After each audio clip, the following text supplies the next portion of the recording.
Lately, I've been reading 4 different books at the same time, which is not a humble brag. The result is you don't really make that much progress in any one of those 4 books.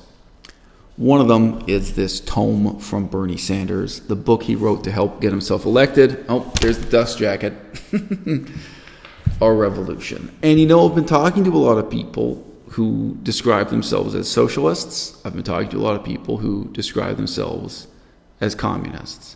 And I've had to reflect a great deal on the profound evil influence that is in their lives.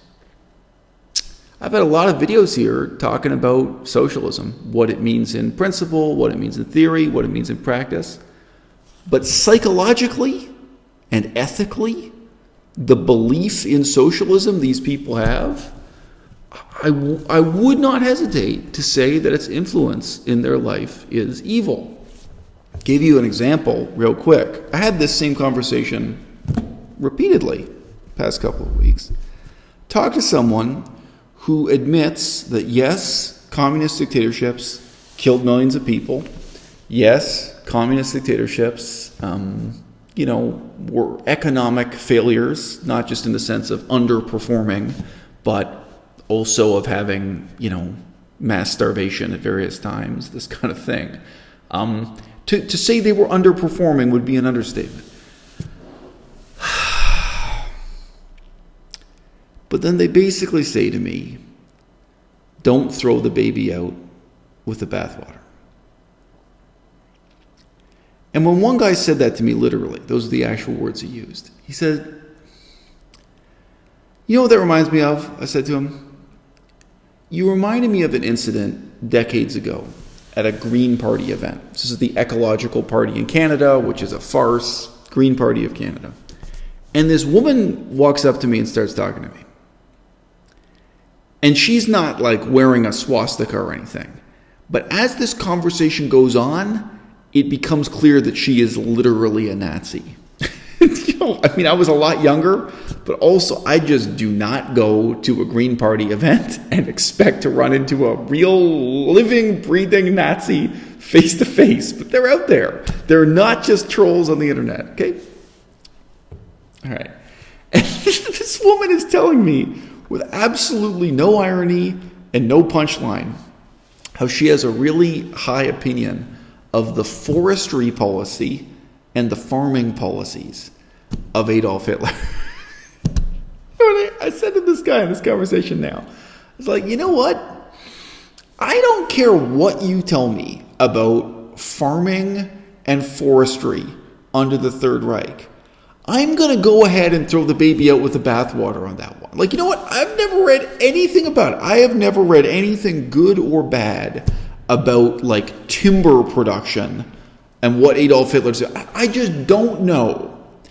But there is absolutely no chance that what you're going to tell me is so positive on that isolated topic that I'm going to take a step back and like reevaluate the significance of Adolf Hitler and the Nazis.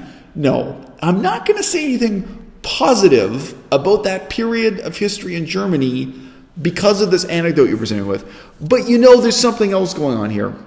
It's also possible, it's even likely, that what you're telling me about forestry and farming is propaganda produced by neo-Nazis, right? The guy I was talking to, he got it immediately. The particular guy in this particular conversation I had a couple days ago. It's like, there's nothing you can say to me about communism in this anecdotal way that's going to make me think it was good or excusable that Lenin massacred the opposition party, the party that actually won the elections in 1917, that he hunted down and killed the winners of the election, that carry out his terrible coup d'etat. There's nothing, you can't say to me, well, the USSR, they had this space program and they put a man in space. Therefore, it doesn't matter that nobody had the right to vote. Therefore, it doesn't matter that nobody had the freedom to criticize the government in the press. These basic things. Nothing is ever going to compensate for that. This is not a situation where you can say don't throw the baby out with the bathwater. And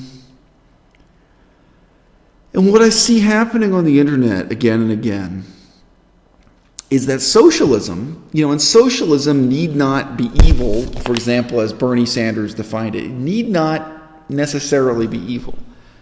But in practice, it is evil.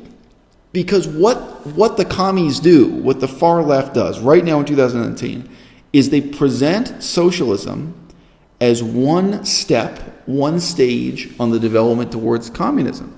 And they tell people, well, if you approve of socialism, then therefore you must inexorably and inevitably approve of communism as the end goal of that development. Now, that is not the position Bernie Sanders takes. Bernie Sanders says, you look at the United States, you look at Denmark or Scotland, and the United States should make a transition to being more like Denmark or Scotland. His view of the world is that socialism is the destination. And by socialism, he means a mixed system of a liberal capitalist economy, like they have in Denmark, with a stock market and freedom of the press and elections, but where there's a high tax rate, and those taxes are used to take care of the poor, to provide health care, to provide university education, these other benefits. That's what Bernie Sanders says today. Now, it deserves to be asked, why is the term socialism being used for that at all? Maybe by the year 2021, maybe just a few years from now, these terms will have become mutually disambiguated. I don't know. But the far left, including the communists, they are really out there trying to recruit. And they're trying to use socialism as the hook or socialism as the slippery slope, to take people in.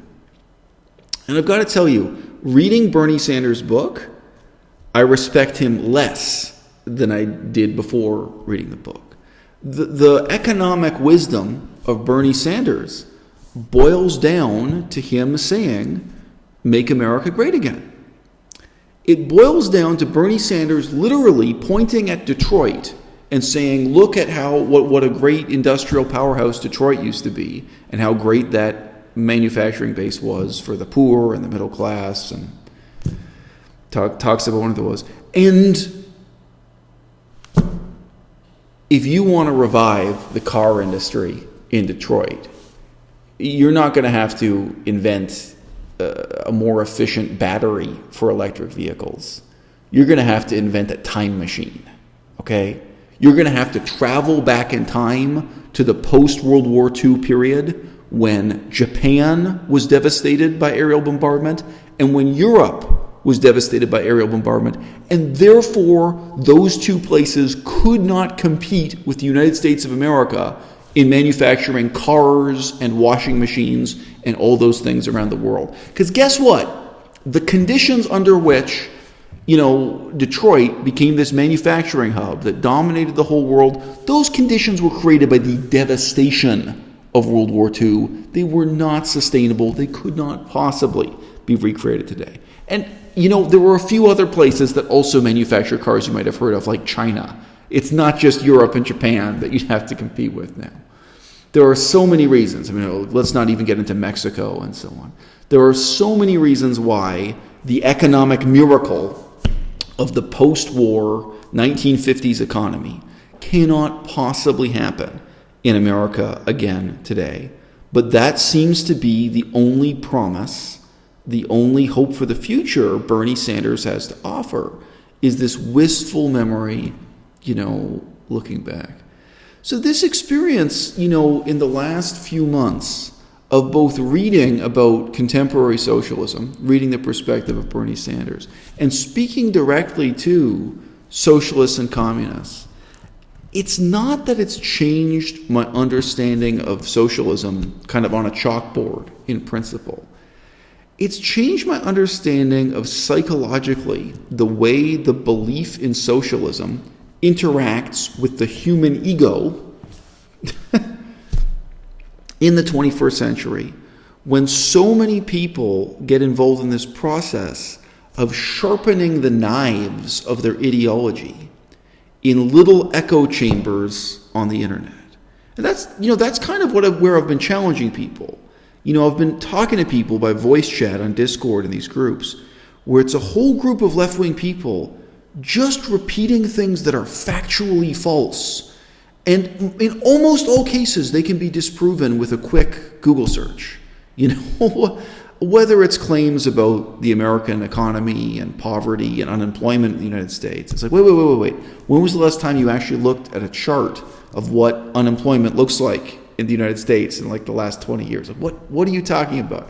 I've heard so many kind of false facts invoked in passing to justify kind of, left-wing articles of faith.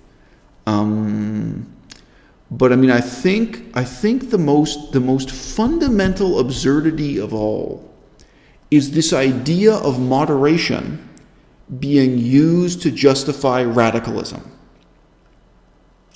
So the point is, their claim is you shouldn't be disillusioned with communism. You shouldn't be disillusioned with socialism just because of the disasters of the past. You should be moderate. You should, quote unquote, not throw the baby out with the bathwater. But what they really mean when they say be moderate is you should make excuses for mass murder. You should make excuses for starvation and economic failure. You should make excuses for radicalism and revolution and call that moderate. Because when you're living within a left-wing echo chamber where everyone's telling each other that the revolution is coming and that capitalism is unsustainable and that conditions in the United States with only 3% unemployment, that it's teetering on the edge of a collapse and the poor are about to rise up with pitchforks the day after tomorrow. They're telling each other these things again and again and again without any interest in the facts. They pass a point where extremism becomes the norm, and where making excuses for revolution, even excuses for direct violence and purges in the name of that revolution, starts to seem to them to be the very soul of moderation.